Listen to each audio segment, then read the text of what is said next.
Yo, what up, y'all? Hey, it's your man Rock. Want to talk to y'all today about fetishes. All right. I've been hearing a lot of people conflate this term, misuse this term. Saying they got a fetish for this or a fetish for that, and not even really knowing what it means. You know. And even in my own research, like I've noticed that it has way more meaning than what a lot of people actually think it does. But I'm pretty sure you heard of it. So just go on the journey with me. Feel me? All right. So what exactly is a fetish? Now, Oxford dictionaries they define fetish as a form of sexual desire in which gratification is linked to an abnormal degree to a particular object, item of clothing, part of the body, etc. Um, Also goes on to say an excessive or irrational devotion to, or a devotion or commitment to a particular thing. All right. It also goes, the last part of the definition is it's an inanimate object worship for its supposed magical powers or because it is considered to be inhabited by a spirit. All right. So let's go a little bit deeper into that. You know what I'm saying? Like, it's a lot of stuff that we can like go into just based off of that alone.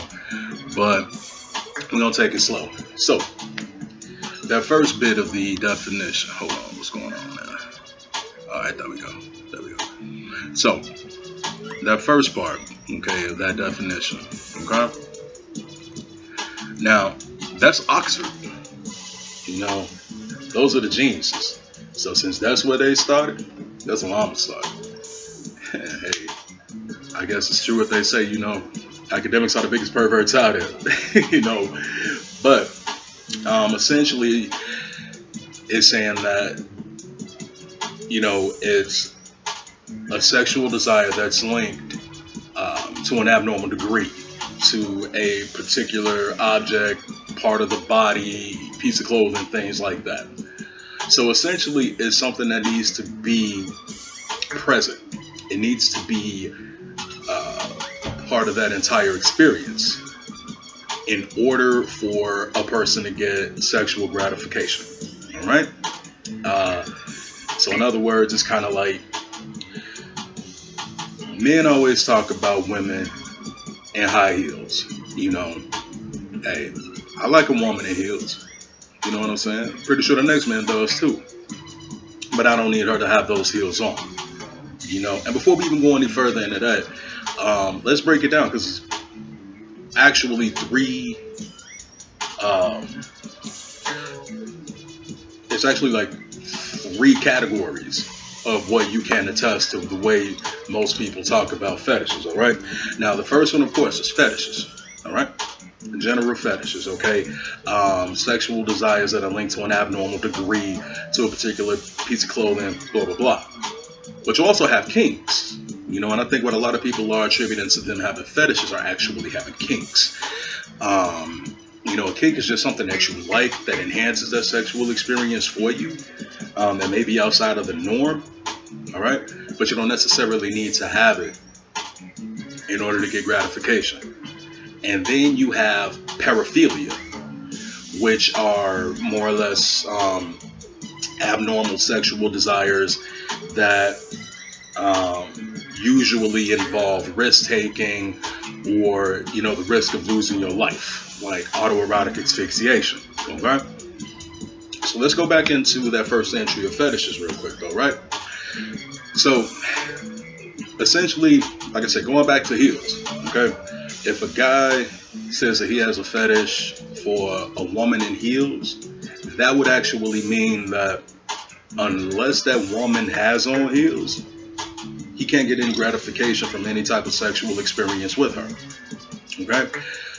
The heels have to be present in order for him to have that gratification, right? Now, if it's a kink, it's more or less okay. He he can still get gratification whether they're there or not. But with without having those heels on, it just enhances it. You know what I'm saying? Like he's just that much more aroused. He's that much more excited. Okay. Now a paraphilia will more or less be him being attracted to the heels.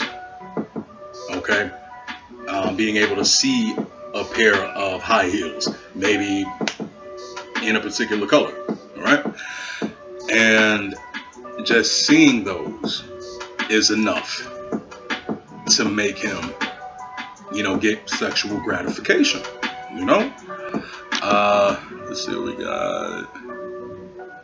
Okay, same thing goes for women. Like, you always hear women talk about like tall, dark, and handsome. Okay.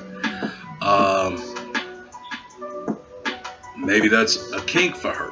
Maybe because every woman, a lot of women talk about tall, dark, and handsome while they're dating short, pale, and ugly. You know what I'm saying? They have a babies by short, pale, and ugly. But they're still able, they may still able to get that gratification. So that may be a kink for her that may enhance that. But it's not necessarily a fetish. Now, if a woman has a fetish for tall, dark, and handsome, that means that she cannot get any type of gratification from anyone that is not tall, dark, and handsome. Okay? A lot of people, this may fold into a lot of people's preferences. Doesn't make it wrong. You know what I'm saying? It's something that we really can't control. All right? Like me, I thought I had a fetish for BBWs. Well, no. I thought I had a fetish for, how can I put it? Big breasts, big thighs, big butts. All right. Now, I don't have a fetish for those in particular, but I do have a fetish for BBWs. Like, it's not necessarily my preference, but I've actually gone out and tried this out. Like, a woman has to have like extra meat on her bones, I guess, in order for me to get any type of gratification out of that. It's nothing to you, I guess, thick women or thinner women. It's just that I'm sorry. Well, I'm really not. But it's like, I don't get any gratification out of that. Like, that's just me. Like, up here, I can't really do nothing. I've also noticed, even in doing this research, that I have a fetish for intimacy. All right? That connection. If I don't have that coupled with, that more cushy or plush woman, I get no gratification out of it. Like I said, it's nothing to say that it's wrong with a smaller woman or anything like that. It's just that for me personally, I can't get anything out of it. Like, as you can tell, like, I'm a big dude. All right. So, and I don't even think that has anything to do with it. I've actually been losing weight, but my preferences are still the same. All right. Now, let's go into the second part of that definition. Okay. It says it's an excessive. Where is that? There we go. 1 second. Okay, so it says it's an excessive and irrational devotion or commitment to a particular thing. Okay, so that being said, like, look at it along the lines of, again, this does not have to be sexual. Okay. Let's look at it along the lines of a person is a writer, okay, or even let's say a basketball player, okay. This person, male or female, loves to play basketball, is devoted to playing basketball, is up every day, crack of dawn, either going to the gym or going to the park. If they live somewhere where it snows and it snows heavy, they're going to the park with a shovel in one hand and a basketball in the other one, so they can go up there and hoop. Okay. Now, the way that this gets away from, I want to say, drive or ambition or will, is that no matter how much they practice, no matter how much they're in the gym, no matter how much they're at the park, no matter how much they're practicing, they're just not getting any better. They're just not getting any better. And they keep at it anyway. They keep at it. They know that they're not gonna get. They know that they're not getting any better. Like they've been going at it 5-6 years, and they're like, hey, I'm just not getting better. You know, some people would have just given up. You know, and that's what makes it irrational. Okay, because they know that they're not getting better, but yet they're continuing with it. Okay, they're still devoted to it. They're devoted to something that they know that has already shown them that it doesn't matter how much time they put in, they're not going to get any better. That's what makes it irrational. Okay. Same thing with like relationships. You know, some people could have fetishes for relationships. You know, some women and men stay in horrible relationships. They're committed to horrible relationships. You know, and it's like, for what? You know, they know that the relationship isn't going anywhere. The relationship hasn't gone anywhere, but they're still committed to it. They are still irrationally committed to it. Okay? Now, whether it be because of social conformity, social norms, or whatever, it is what it is. You know, and just being, you know, just with that right there, going back to the initial definition of fetish. All right. It says, you know, it's to an abnormal degree. It has to be linked to an abnormal degree of, it has to be influenced to an abnormal degree of sexual desire. What exactly is normal? You know, what is normal? Normal essentially is what's been agreed upon to be normal by society and conformity. Well, I'm like, fuck society. Fuck being normal. All right? But I'll touch back on that a little bit later. So that's the second part of the definition. All right? You know, as I said, an excessive, irrational devotion or commitment to a particular thing. And it becomes excessive and irrational devotion when you're doing it all the time and you know nothing's getting better. All right? Hold on.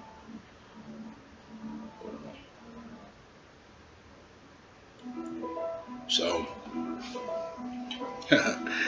so let's go to the next one. Okay? Now, the next part is, now don't kill the messenger. You know, don't shoot the messenger, because the messenger shoots back. All right? I just want y'all to know that shit. So, the second linear entry is, okay.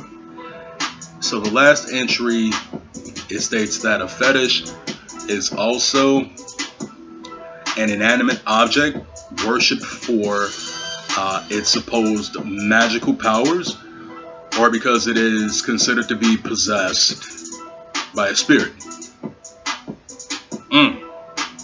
Right? So let's unpack that for a little bit. Alright? So like I said, I'm not shitting on nobody's beliefs. Alright? You can pray to whoever and whatever you want. Alright? I'm live and let live. It is what it is. However, when you pray to statues, pictures, crosses, figurines, anything like that, you know somebody that's, what they say, rolling in bones, you know, for those who know about and practice voodoo or voodoo. Alright? Now, I'm not saying that any of this isn't real. Like I said, it's totally up to y'all, you know what I'm saying? Like, I'm not shitting on y'all religions or whatever your belief system is. However, per this definition, believing that any of these inanimate objects have magical powers or are possessed by any type of spirit, you know, are inhabited by any type of spirit, thusly makes that inanimate object your fetish. All right? Now, I thought that was crazy. Like, the first thing I thought when I saw it, I'm like, oh shit. Like, That's wild, yo. Like, that's wild. Like, a lot of people are walking around, they believe in whatever, and they're wearing it around their neck. And it's like, hey, that's your fetish. I wonder how many people I could piss off by walking up to them, like seeing somebody like got a cross on or whatever. I'm like, oh, okay, that's a nice fetish you got right there. Like, what? I'm gonna get myself fucked up. Hey, we'll see. Maybe I'll do a video about that. You know what I'm saying? So now that we got that out the way, we got the definitions out of the way. Okay. So essentially, based off of the 3 linear entries for that definition, fetishes are, something that's linked, a sexual desire that's linked to an abnormal degree to a particular object, piece of clothing, piece of the body. It's also which basically means that, it's something that has to be there. It has to be there in order for the individual to get any type of sexual gratification. We also unpacked the differences between kinks, fetishes, and paraphilias. We unpacked the second part of the definition, which is an excessive, irrational conviction to a particular thing. And the third, we unpacked the third part of that definition, which is an inanimate object believed to have, that's worshipped because it's supposed to be magical or possess some type of spirit. All right. Now, I'm not going to linger on those second two because that's not what a lot of people actually use this word for. And I'm interested to see like how many people actually start like saying that people have fetishes for this, or hey, that's a nice fetish you got on your neck. You know what I'm saying? Like, oh, you got a tattoo of of your fetish. Like you see like somebody with Mother Teresa, like this right here. You know what I'm saying? Like when I first got this, like this could be considered a fetish. You know what I'm saying? The face of Jesus on the cross. When I got this when I was 20 years old, I was like, hey, this is gonna protect me. Fetish. By definition.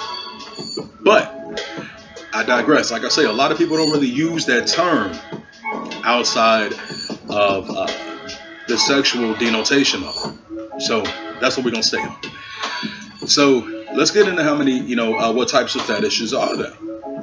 Now, when I went and I looked this up, like I already knew like I was gonna get like a ton of a ton of results back from Google. But goddamn, like it is so much shit out there. You know what I'm saying? Like it's a lot for every key. You know what I'm saying? That's how I'll put that. Like it's a lot for every key, for real, for real.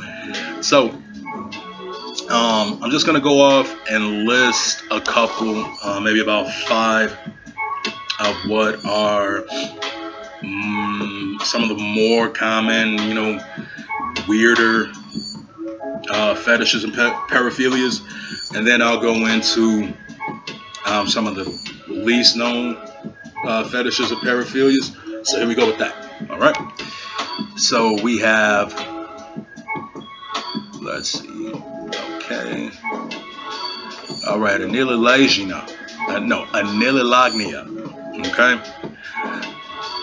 That's an attraction to much older women, and this can affect men and women. We're talking like much older, not like 10, 15. We're talking like 20, 30 years older. You know what I'm saying? Like there's some people out here that can only get off if they're with someone that's that older, or it could just be a paraphilia or even a kink, You also have pygophilia. Now, I think everybody is guilty of this, or can relate to this one to a certain degree because it's the sexual excitement caused by butts. All right. I know this affects both men and women, straight or whatever. This more or less affects everyone. Like, I've seen women, straight women, look at other women saying, "Ooh, she got a nice butt," or she got a nice ass. Like, "Ooh, it looks soft." I go ahead and grab it. Like, "Damn, you like girls?" Like, "No, nigga, I don't like no girls." Oh, okay, well, shit, my bad. you know. But I know it's a lot of guys out here. Like, guys, you guys are pygophiliacs. All right, ain't nothing wrong with it. I'm guilty of it too. You know. Um, and it doesn't even say like big butts. It just says about butts. So maybe I'm not a pyrophilia because maybe I need to find something that says like denotes sexual excitement by big butts. Maybe I'll do a follow-up video with that. But anyway, I digress. We also have let's see, trichophilia. Okay, and that's arousal that's inspired by hair. Not long hair, not short hair, not black hair, just hair, period. Okay? So, I guess, like, you know what I'm saying? If you have a very hairy man, a woman that's a trichophiliac would love him. Or if you got a hairy woman and a guy that's a trichophiliac, like, oh, that's my girl. I'm gonna say my jokes. I'm gonna say some real ignorant shit right there. But anyway, let's move on. You also have let's see, cataptronophilia, which is a desire to have sex in front of a mirror. I'm guilty of that one too. And then we have nismalagia, okay, which is an arousal to being tickled. Wonder how the hell that worked out. Like, I don't know, but I'm not judging everybody. Hey, to each his own. Now, here's a couple of ones that you may or may not have known about. So you have acrotomophilia, which is arousal to amputees. So someone's missing an arm, missing a leg, maybe even like missing a toe or a finger. Like just by them missing that body part makes you aroused. Okay. We also have, let's see, algamatophilia, which is arousal to statues. I don't know, when they went around Rome, like, I ain't gonna say that. Then you have alvenophilia, specific sexual interest in stomachs or navels. I'm not gonna lie, y'all, I was on Twitter, and this person posted up, like, this woman was like a SSS, BBW, right? Like, real big woman. And that's not to like throw shade on the real, on the real big women or anything like that. I'm just trying to give you a, perception of how big she was. And this cat was literally like in her stomach. Like he was fucking her stomach. He was making love to her stomach. And you gotta wonder, like, was he in alvenophiliac? Or was he just doing it, I guess, for the shock value? All right, but it is stuff out here. Like I say, it is a lock for every key. All right, what's yours? All right, last one we got is autoassasinophilia. All right, and that's deriving sexual pleasure from the risk of being killed. I'm good. It may be for you. If it's for you, hey, great. Just be careful. Just be careful. Right? So, like I said, when it comes down to pygophilia, I'm pretty sure a lot of us can say that we were attracted to a nice butt at one point in time or another. All right? But outside of that, I don't think I got any of those. But I'm pretty sure I got more than the ones that I've discovered in doing my research. All right? So the next thing I want to talk about is like, are fetishes or kinks or paraphilias healthy? Okay, and I would say with the exception of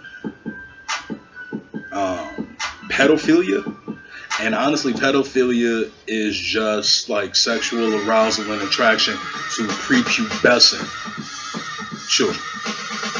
You know, um, once they become, once they're like at puberty or right after puberty, if that's the level of sexual attraction that you have and you're only attracted to people within that age range, that's also another paraphilia unto itself.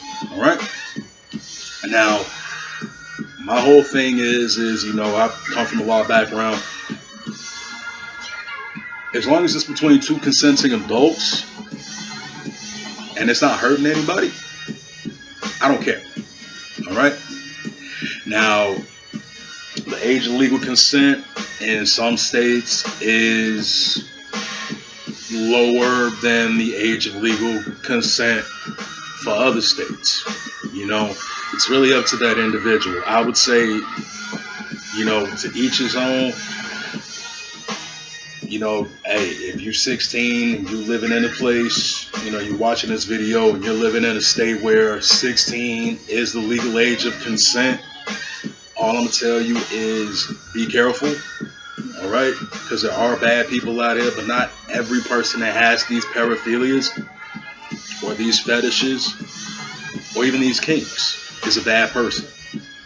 You know what I'm saying? We're not just going to pigeonhole everybody and say like, oh, if you like this, you're horrible. If you like this, you're nasty. Oh, you're weird. No. At least I'm not going to do that. All right? Because like, think about this. When people say the word normal, what's normal? Nothing is normal. Again, normal is what's agreed on between, with society through conformity. But why are we conforming? So we can get along with people that we really don't like. You feel me? What's the point of doing that? Like, for real, what's the point of doing that? There isn't one. Okay?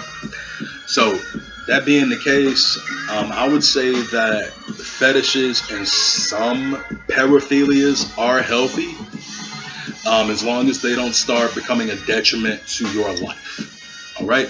As long as they don't start impacting your life in a negative way, as long as they don't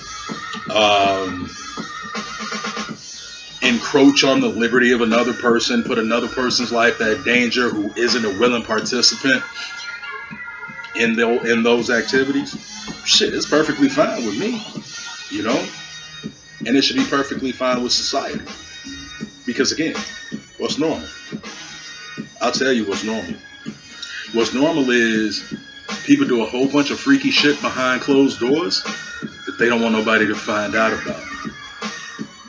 And usually, the more uptight and high and mighty a person is outside of that realm, outside of those closed doors, all prim and proper and speaking eloquent and all of that, like, unless they're approved, in my experience, those are some of your most sinning-est motherfuckers out here.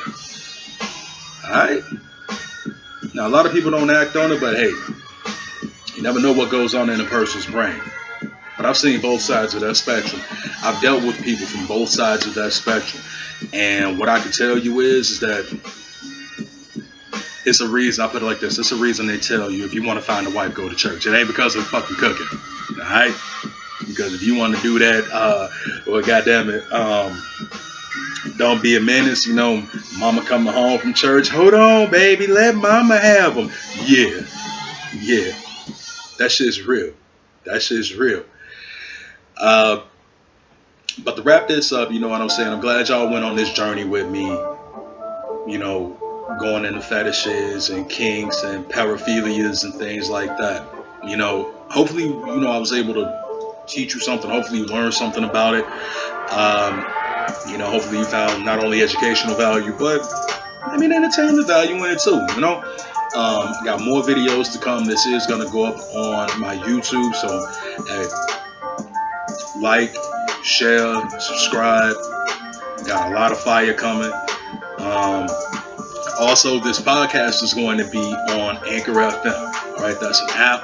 A lot of times, they'll go ahead and put my content on Apple Music, Spotify. Still trying to find a way to just share it flat out. And once I figure out how to do that, I'll definitely, keep y'all in tune with that. All right. But like I say, man, outside of the educational and entertainment value, I really hope that this serves as a passport from me to you to explore. Like I say, why conform? Why try to be normal? Why try to be like everybody else out here faking the fun? Now, true enough, everybody's business ain't everybody's business. But it's like they got communities out here. And like I keep saying throughout the video, every lock has its key. So you either find your lock or you find your key. And hopefully this video allows you to, get that confidence and go ahead and do that. All right. I'm definitely going to look for mine. There's a lot of self-study that goes into this. All right. So that being said, like I say, like, share, subscribe.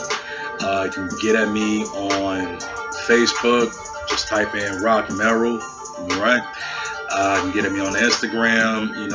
Rock M22. But yeah, definitely, get in tune with your man. Like, got a lot more fire coming. Got a lot more fire to come. If it's something that you guys want me to talk about, definitely get at me. Make sure to leave your comments down. We can have a discussion down in the comments. I'm willing to talk about anything that I talked about today. If you want to debate the facts, hey, we can do that. But I'm not about to debate your feelings about the facts, right? Like, I will treat you. For real. Like I say, don't shoot the messenger, because this messenger shoots back. All right? So, on that level, I love y'all. Y'all be easy. Catch y'all on the next video.